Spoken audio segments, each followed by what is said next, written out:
I'm Erwin Zehe from Karlsruhe Institute of Technology in Karlsruhe in Germany, and for me it's a great pleasure to introduce and interview Professor András Bárdossy, retired professor for Hydrology and Geohydrology at the University of Stuttgart in Germany. We are today in his office. It's probably the hottest day in summer up to now. It's Tuesday on the 2nd of July in 2025. András, thank you very much for making time to do this interview here in Stuttgart. Germany has become your second home country, but you were born in post-war Hungary. Can you tell us a bit more about where you were born, your background, who and what inspired you in your youth? Yeah, thank you very much for this interesting question and the possibility to speak about long time things. I was born in Budapest. My father was a geologist, a scientist, and my mother was also a geologist, but less interested in science, more in practical work. And I grew up in Budapest, very close to the Danube. I've seen quite a few floods of the Danube, which were always very interesting. But I was not interested in such practical things. I was interested in mathematics. Went to a high school with specialty in mathematics. We had 10 hours of math per week, which was quite interesting. And yeah, but we had the most boring math teacher of the world. So I disliked it at that time. So I think that was my use. I liked living in Budapest, and after the finishing the high school, I wanted to do photography and film. Okay. Yes, that's fun. But somehow this is a very hard business. So I thought the most simple thing is to study mathematics. Okay. So at least at the end of the day, you're now the main actor in this video. So one of your dreams became true after many years. And yet I would be interested, as I said, that you had the most boring math teacher in the world, that you yet decided to study math and even do a PhD in math. Can you tell us a little bit about that was due to this boring math teacher, because when I went to the first lecture at the university, I already thought, oh, this is interesting. That's interesting. And I could enjoy the boring lectures too. So I enjoyed my math studies very much. It was for me it was a relatively easy thing, and it was just a lot of fun. And math is something very strange, because there you have a kind of absolute truth. Yes. And that means that you can be right even against your professor. Yeah. So, and you enjoyed that. I enjoyed it. That I could do things in a very clean way. Yes. Yeah. I can imagine. And what is your favorite field in math? My favorite field in math was related to function theory. Okay. So functional analysis and these kind of things I liked very much. Yes, wow. And I had excellent teachers there. Sounds very interesting. to me, as somebody who has studied physics, I have a clue about math. It seems to be a very long journey from functional theory to hydrology. So how did you come to hydrology? It was by chance. By chance. I slipped into the water because of some kind of partly political reasons. I could not stay at the university, and I was very upset. And I went to took a job at an institute which was working on mining. Okay. And especially that department was working on mine water. Wow.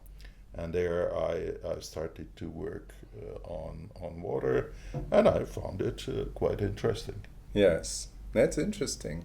Yeah, so sometimes, at least the community is lucky that you by chance entered the field of hydrology, because you contributed a lot to that.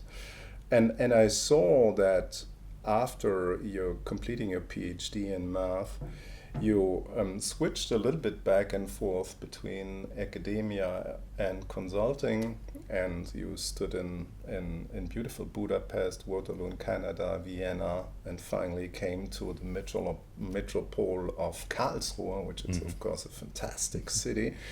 So was this experience of working outside of academia, was that beneficial for your career? Would you recommend it? It was certainly a very interesting time because one has to deliver. Okay. That is even if there are doubts. Okay. So you have to say something to your client. At the end, you cannot say, "Okay, we don't know." So that was a difference, and of course it put a lot of pressure on you in timing. So you are trying to do everything more in time and more. So discipline was related to consulting, and discipline is something which is also important. Discipline does not make you a good scientist, but discipline is needed to be a good scientist. You mean discipline in a sense that you stick, and yet that you don't give up, and that you stick? Not only you stick, but that you try to be correct, okay. and try to not to go very far away, and the other, you're right, that you also stick to your work even if it seems to be unpleasant. Yeah. And not only unpleasant, but I had some topics where I was working 2 years, always of course with interruptions, and we never published anything after that because it simply did not work out. But for me it was very important to find out what is happening. Okay, makes a lot of sense to me. At the end of the day, you decided to come back to academia, and you came to the place where I did my PhD and worked under Eric Plate in University of Karlsruhe these days. Why did you select this place? I did not select that place. No, it was chance. It was chance. I was spending 1 year in Waterloo in Canada. And on the way back, I flew to Germany because we had some relatives in Germany. I came to Stuttgart, and because I wanted to buy a car.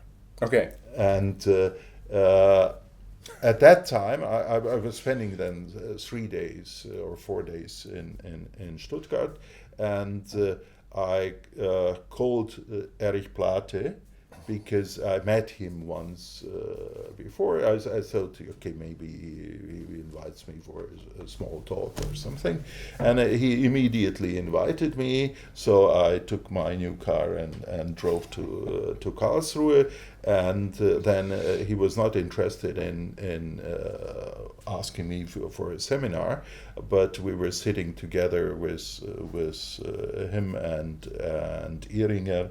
Dr. Ihringer, and they said, okay, they have a project and they are looking for someone who could help in this project and come to whether I would be interested in coming to Germany for a year. Wow. So I came for a year. It was and stood a little bit longer. 37 years ago. You still didn't make it out. Yes. Okay, very cool. Can you tell us a little bit about this project? Is that related to your very early work of generating precipitation and temperature time series? Yeah, it was practically on generating precipitation as a kind of stochastic model.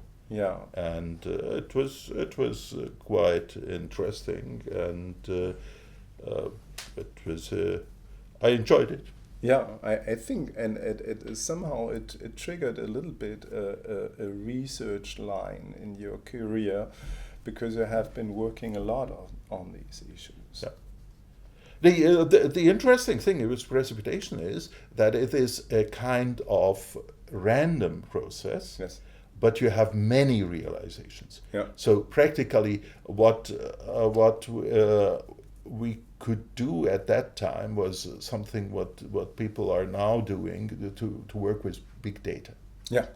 So practically enormous amount of data, and you can learn a lot from data. Absolutely, if you understand what you're doing. Yeah. Yes. Yeah. Very cool, because I mean, maybe not everybody knows that in the international context, but at the end of the day, you had to do some strange thing which we call habilitation in Germany, and related to that, you are maybe one of the very rare persons who holds 2 earned PhDs. And the second PhD, there is a funny story about that. Are you willing to tell that? Yes, I can tell that. That was a very strange thing. Namely, I wanted to do a habilitation, and I officially submitted my papers. I gave a first presentation, and they said, okay, this would be okay, but some professor in the Fakultätsrat, important professor in the Fakultätsrat said, the guy has a PhD from Hungary. Can we accept this or not?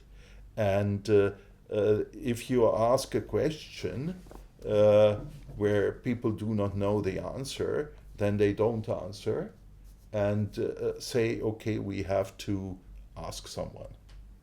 So they submitted my case to the ministry in Stuttgart, and I submitted all my papers, everything. The only thing what they were not interested in was my PhD thesis. I had to submit my CV and the official papers telling that I have my PhD, and then I went to the ministry here in Stuttgart, where the lady told me that she has never seen such a paper before, and she doesn't know. She will have to ask in Bonn. And which was the capital of Germany these days. Yes. Yeah. So, and then I asked her, how long can this take? She said 1 or 2 years. So then I went back. I was quite unhappy and talked to Erich Plate, and he said, okay, you have here your habilitation. We can cut it in 2. We take the first part and submit it as a PhD thesis. So I submitted the first part as a PhD thesis, made my PhD exam, So that's why I have a PhD from Karlsruhe. And 1 year later, I submitted the rest as a habilitation. Wow. Which of course was again a discussion whether one can submit a habilitation 1 year after a PhD, but somehow Plate managed to get Wow. that through. And when I got my habilitation, about 2 weeks later, I got the paper that my PhD from Hungary can be accepted. Oh. So, all over a very nice story, and luckily you made it. And what is the better part? Is your PhD thesis better than your habilitation, or the other way around? The thesis is better. Okay. Because that was the beginning of the whole thing, and the second part is a little bit more on the application. Okay. But yeah. So to the audience, if you have the chance either to read the thesis or the habilitation, you know what you should read. Okay. After your habilitation, you came to the beautiful city of Stuttgart, and you became, I think that is called C3 professor these days for water management. Yes. How was this transition from Karlsruhe to Stuttgart, and how did your science start to bloom when you were responsible for yourself? What was a big advantage was that I had in Karlsruhe always a 1 year contract. Okay. So every year I had to renew my contract, and it was renewed in the last 2 weeks of the year. So it was always additional stress. And at that moment, when I had my job as a permanent job, that gave me a lot of freedom. Of course, on the other hand, the freedom was even a little bit more, because I had practically very little support from the university here in Stuttgart, which meant that there was not much to lose. They could not take money away from me. So sometimes being poor makes you free. Yeah, that's true. But of course, I was not poor. It was a very, very attractive things to have such a job. So I don't want to complain. But I can imagine what you mean is if you have the feeling that you have not much to use in terms of having many positions in university, that gives you a lot of freedom to focus on the science you're actually interested in. And to me, I also entered hydrology more by chance as on purpose, coming from physics. I did my first 2 or 3 years on process hydrology, and then I joined your group, and for me it was an opening of a perspective, because I saw that you look at hydrology, being a math person, from a totally different perspective as I was used to. Thinking that a hydrograph is more like a function of something and not a process.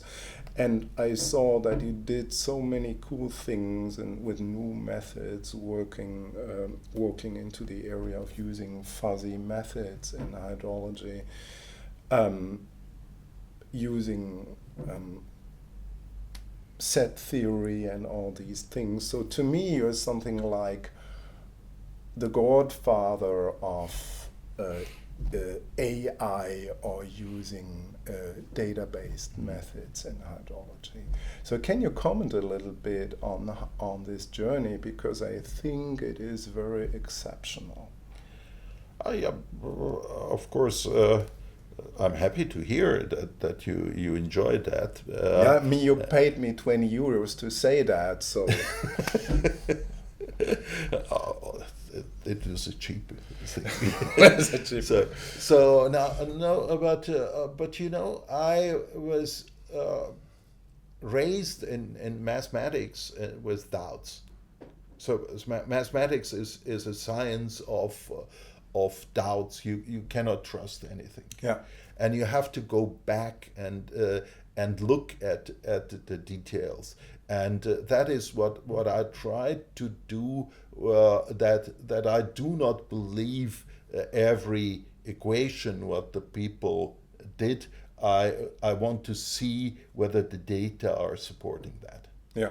So that was a little bit a motivation that we have to go to look deep into to the things and believe in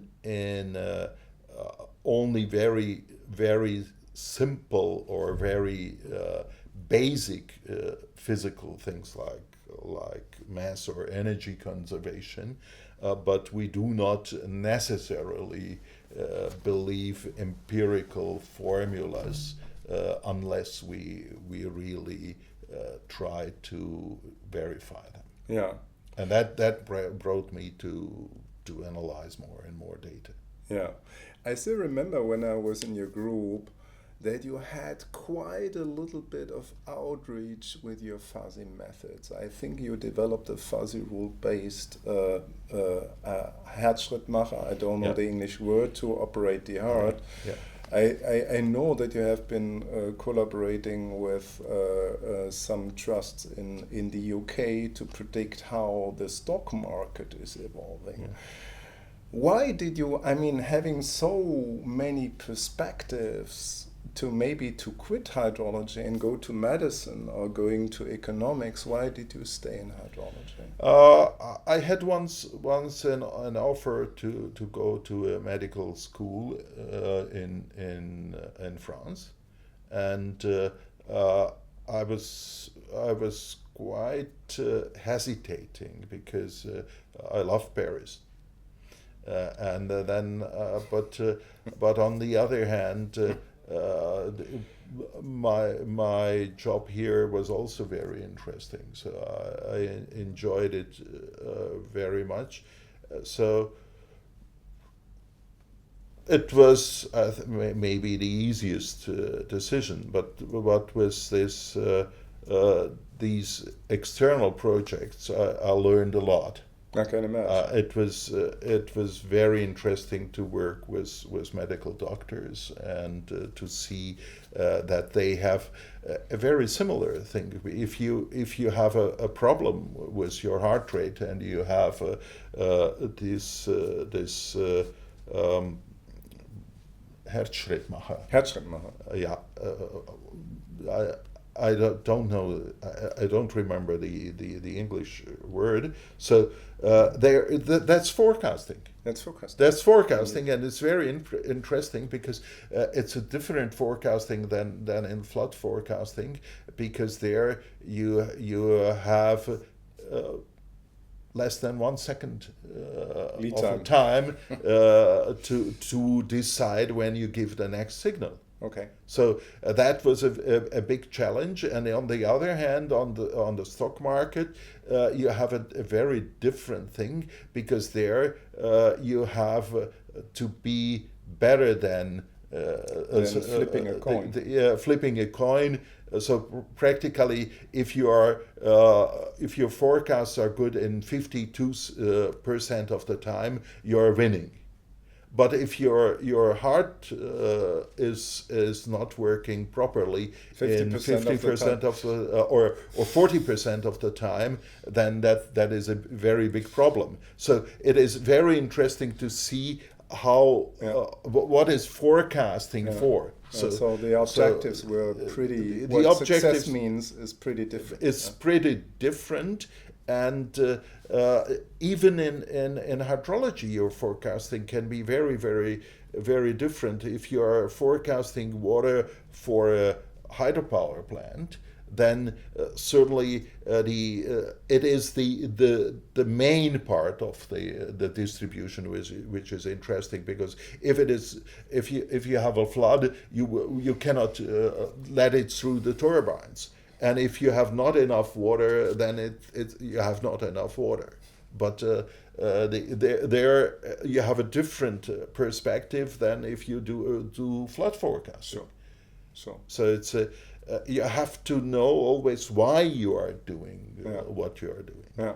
Yeah, makes a lot of sense, and luckily you stood in hydrology because can have this interview today, and because of all your fantastic papers you wrote. I also know that you were quite active in cooperating with Latin American scientists and doing projects there, and also across other parts of the globe. Can you let us know a little bit what your experience was there? My experience in foreign countries was always very rewarding. I was quite often in Peru and in Venezuela. Yeah. And we had projects there. A good friend from Venezuela had left, Lelis Bravo, she left Caracas to go to the US, but I still have regular contacts to her, and we are working on subjects still even now. Yeah.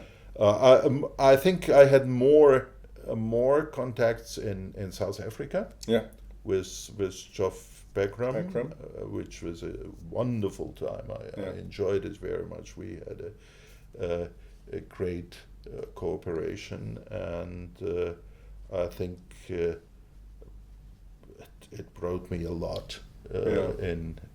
He was a very good engineer who understood mathematics, and he was very good in kind of translating what my abstract and sometimes absurd ideas to practical things. Yeah, I still can remember when Geoffrey visited you once, and I was sitting with you in the office, and you were talking about what's the proper way of stochastic forecasting of rainfall. Do you focus on the field properties? And you said, what about focusing on the multi-site things? So who was right and who was wrong? I think you have to look at the spatial structure. Yeah. It is a very unfortunate thing that people look at rainfall at individual sites. Yeah. One site, this 200 square centimeters, are never causing flood. Yeah. Flood is caused by depths of water and area. Yeah.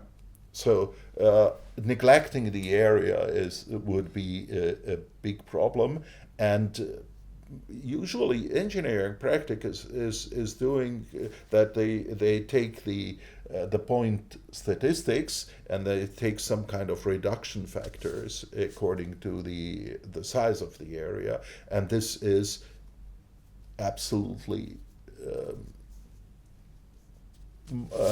I would say voodoo. It's voodoo. To stay with voodoo, what do you think about extreme value statistics in design? Extreme value statistics. I don't want to get in trouble. Okay. But I would say so you have to do a Solomonic I answer. will tell anyhow that my feeling about the extreme value statistics, the application in hydrology, that is more a convention than science. Yeah. A convention is a good thing because then you treat different locations and different things the same way. So you make the same errors. You are not improvising. Okay. That in this sense it is good, but there is some things were exaggerated. Yeah, there. Definitely. I remember that you mentioned Jürgen Ihringer in the very beginning. There is a one bon mot of Jürgen, because I still remember the discussion between Axel Bronsted and Jürgen, because he said, Axel, nobody knows the 10,000 years flood. Yeah. So why not making a question mark? Mm-hmm. And then Jürgen said, you cannot do calculations with a question mark. So at some time you need a value to do something in this respect. Very nice. What is your best paper? I'm always saying I'm still waiting for my best paper. But I have some papers which I really liked very much. These were not necessarily the papers which were read. Okay. And some papers which I would gladly forget, but they may be often cited. Yeah, that is a thing that the outside view and the inside view is sometimes different. Yeah, maybe would like now to talk a little bit more general about your life philosophy, and let's say how do you look back at your life and how it has shaped your success and maybe also the failures in your career. I don't think that I would like to speak about the failures. I'm not that stupid that I want to make failures public, but the success is also something where you have an internal success and an outside success. And the internal success, that means that you are satisfied with your work, where you think this was an interesting achievement. That is the more important part. Yeah. The external, there I would say it's a kind of random thing. It is. Either you're lucky or not.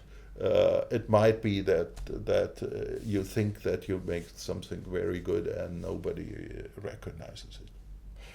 Yeah, but maybe also from the point that you have a very long career with possibly a couple of highlights. Was it worth to go that? Did you make friends? Did you enjoy it? Would you redo it? I think I had a life which I enjoyed. I had the possibility, and this is a very rare possibility, to spend a lot of my time with things which I found interesting. Yeah. So work was never a burden. A burden. It was, of course, there were times I hated meetings, especially faculty meetings. It was just a waste of time very often. But still, when I left and was at the last faculty meeting, they asked me to say a few words, and I said, "Okay, I have to thank you. You gave me the for me possibly best job of what I could imagine, and it was fun." Very good. I would like to talk a little bit about how academia and how the way we're doing research or have been doing research 30 years ago or maybe even 40 years ago, and now how this has been changing, and the pressure to publish. In the former days, the speed of publications. Yeah. What is your view on that? Of course, science changed a lot, and one of the in hydrology, one of the big differences to former times is that you have much more data available than what you had before, and they are available. Yeah. In many cases. I know when we started to work, we had to write a long letter to the German Weather Service to get precipitation data, and sometimes they refused. I had very unpleasant disputes with the German Weather Service at that time. But now you can get a lot of data for no money and in real time. So that changed a lot, and more and more people are trying to use these really big data. I know when we started, we were working with topographical maps.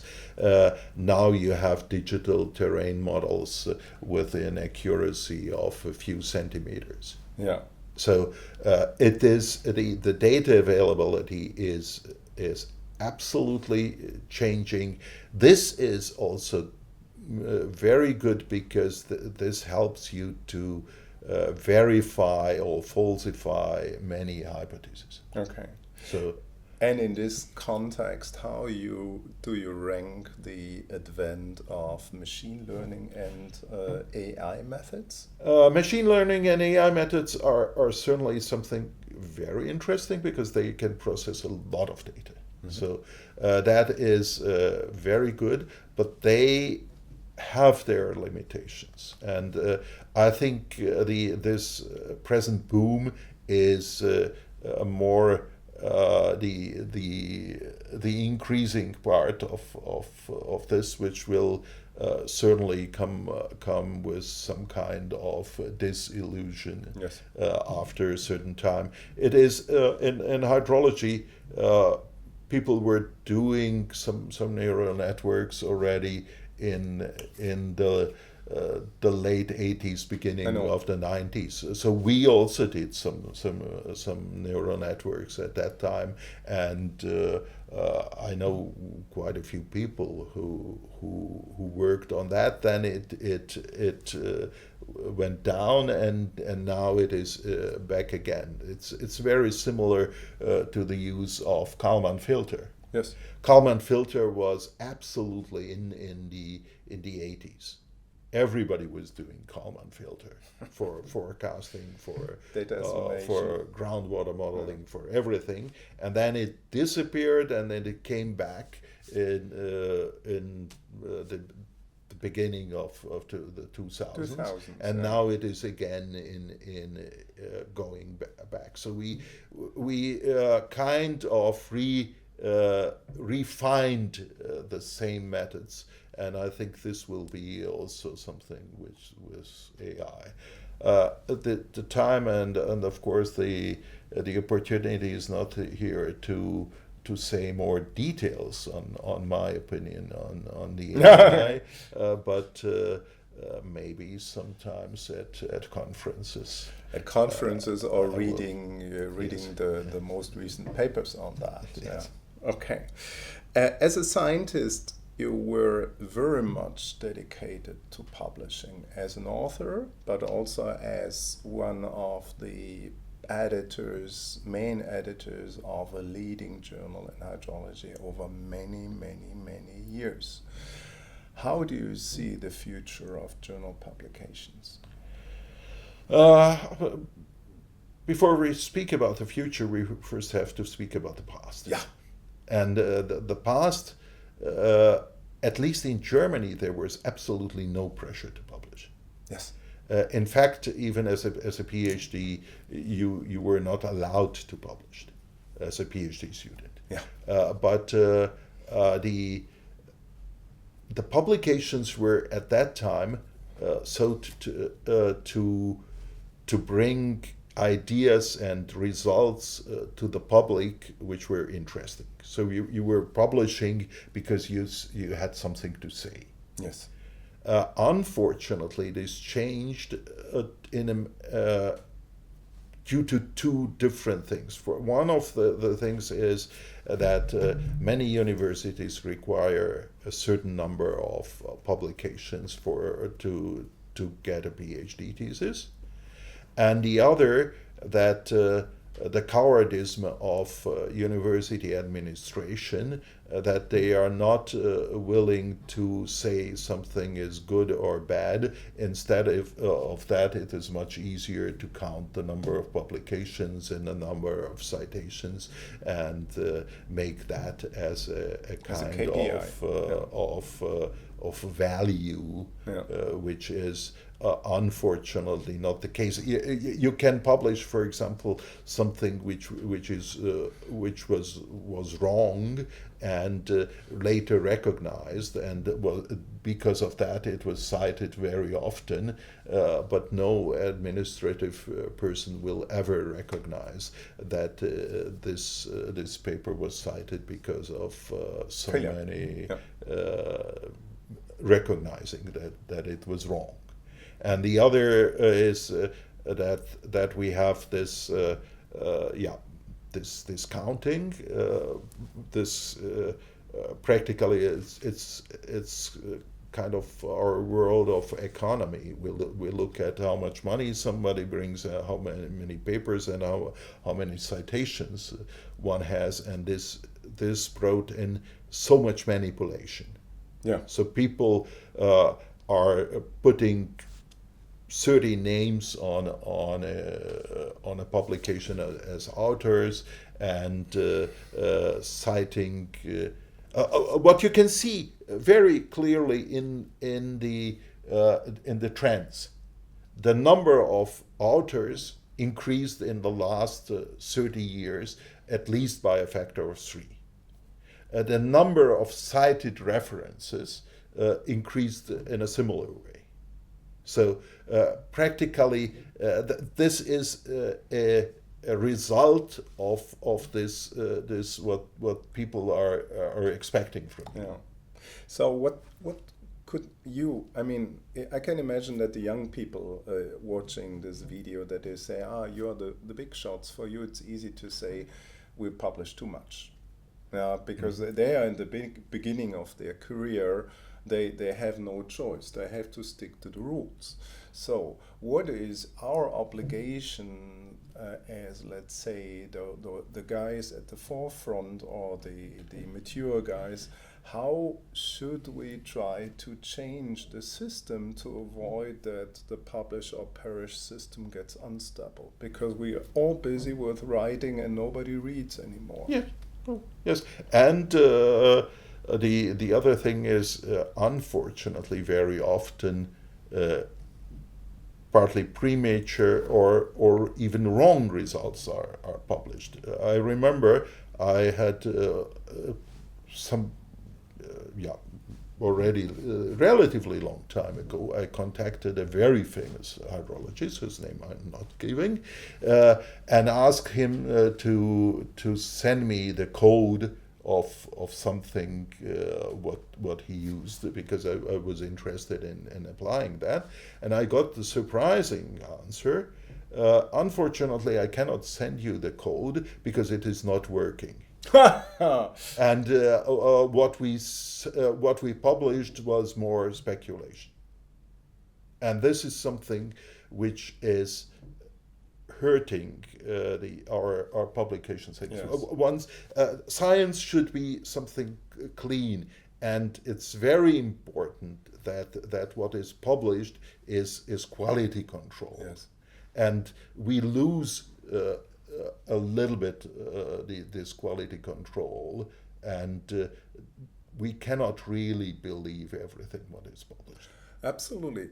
But I mean, you said a very important thing. Currently we try to mimic quality by counting quantities. Yes.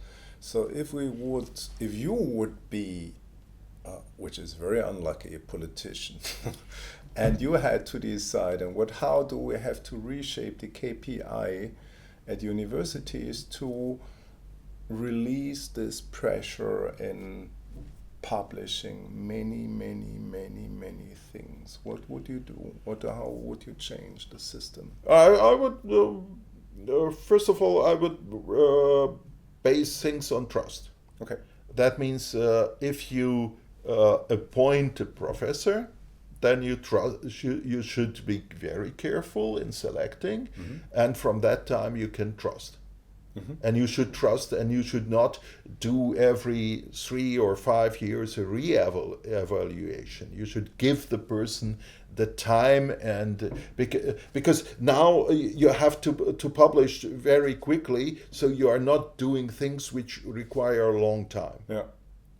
and big steps may require a long time. So I would just be more careful and to trust more the people, and I would also trust more in a PhD the professor who is judging the PhD thesis, and would not look for publications which are judged by other people. Yeah. It is a kind of devaluating the professor whose PhD students are taking the exam, because you ask external people to do the review for you. I think that there's a lot truth in that, what you said. I see that we slowly approach the last 12 minutes of this interview. Yeah. So I would like to ask you about your experience with supervising students, the teaching. How do you see that in the past? Did you enjoy teaching? Did you find it as a burden? Did you enjoy supervising students? I would say I enjoyed part of the teaching. Undergraduate teaching is a pain, because you have students who are not interested, and it is extremely difficult to motivate 300-400 students. So that was always a pain. Graduate students are much better. Mm-hmm. There you can do interesting things, and it's a little bit difference in the culture. It is more fun if you can interact with the students, which I always tried to Yes. do. And I was teaching a few courses in Jerusalem, and it was very interesting that there the students were much more active. We discussed a lot, and that is something what you enjoy, because they are always bringing some kind of different view where you can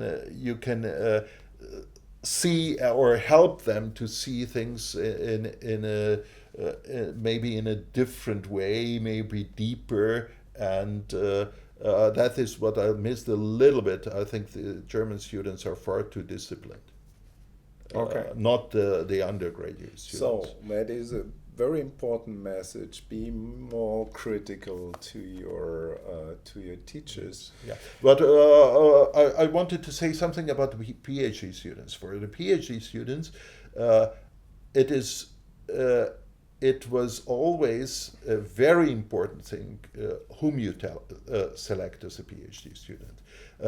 With some people you can work together, and with some it somehow does not work. And this is not necessarily only the ability of the person. It is also a little bit the kind of whether the chemistry is working or not. So that I recognize that this is an important point in the selection. And I had PhD students.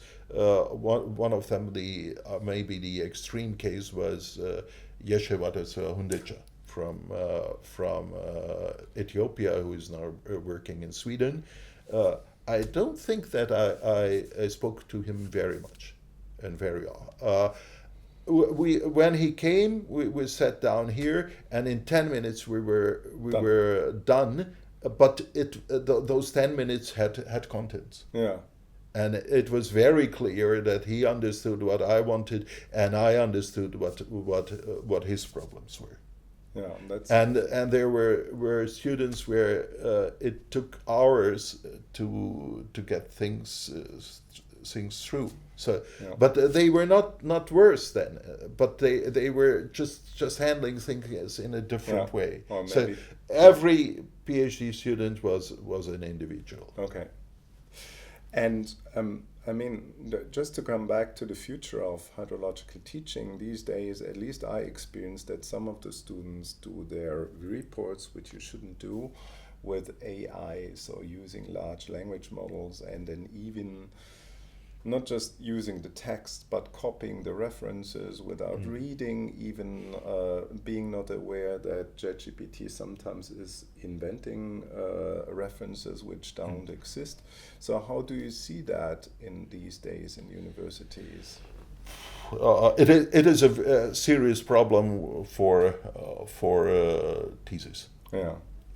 Normal exams, I don't think that we have there such a big problem because we do not ask for texts. Yeah. And but for a thesis or for a proposal, this might be very problematic. That might be And problematic. I have the feeling that parts of the AI might make us lazy. Sure. And I don't know how many phone numbers you know now. I know still the phone number for my uncle.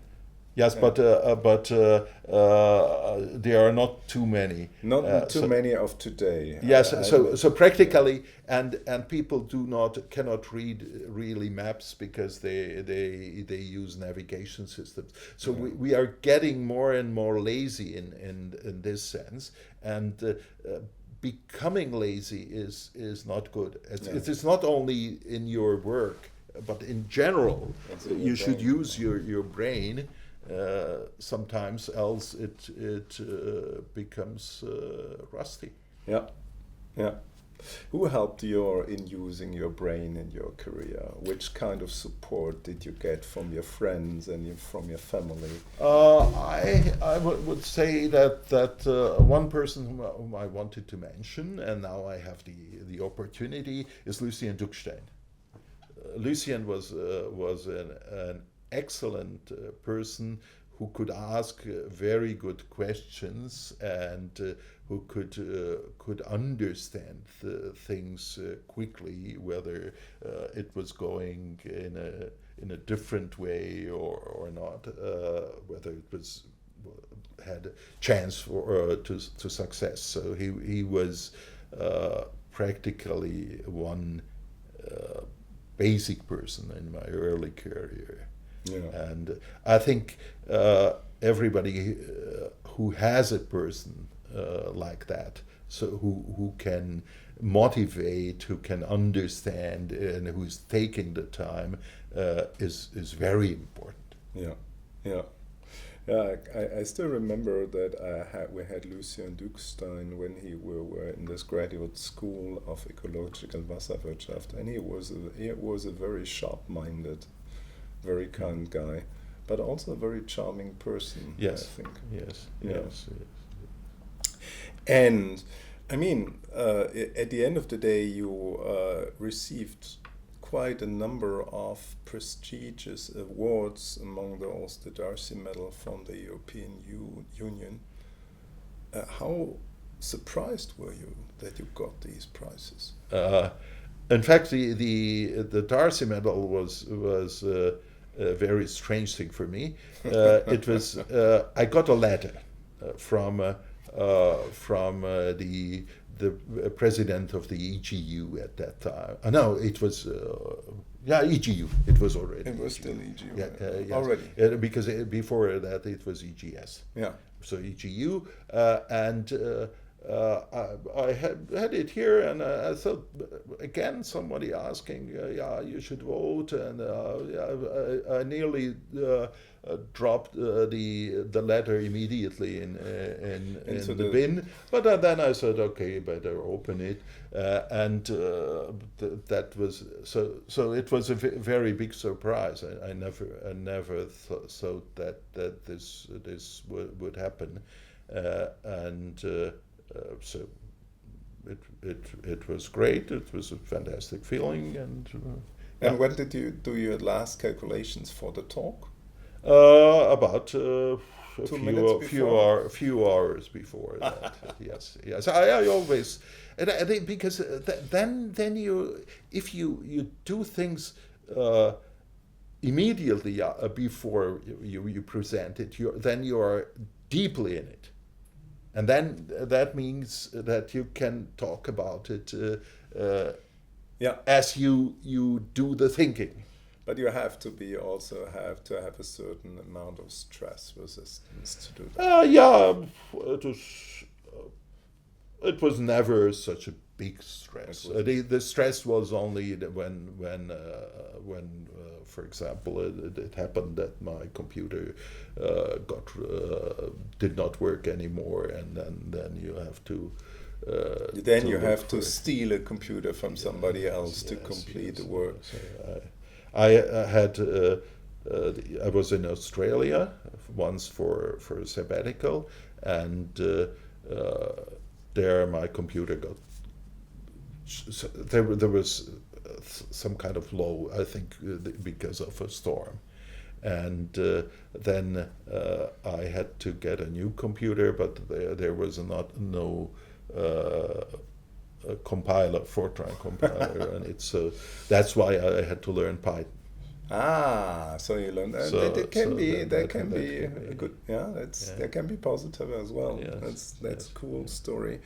András, you're known, at least for me, for your ability to explain things which are on one hand very complex in nice intuitive terms.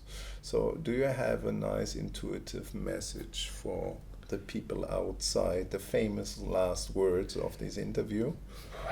I never thought that I have important messages.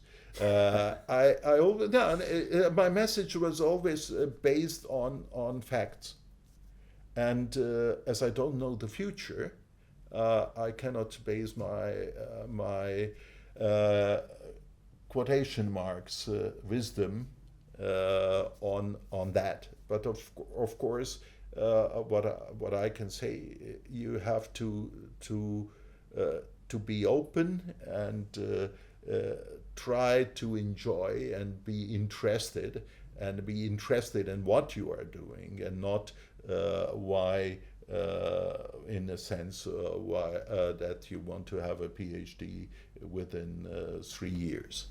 So interest is, and you have to find people who help you to keep your interest up. I think that I very much agree. András, it was a pleasure to talk to you as always.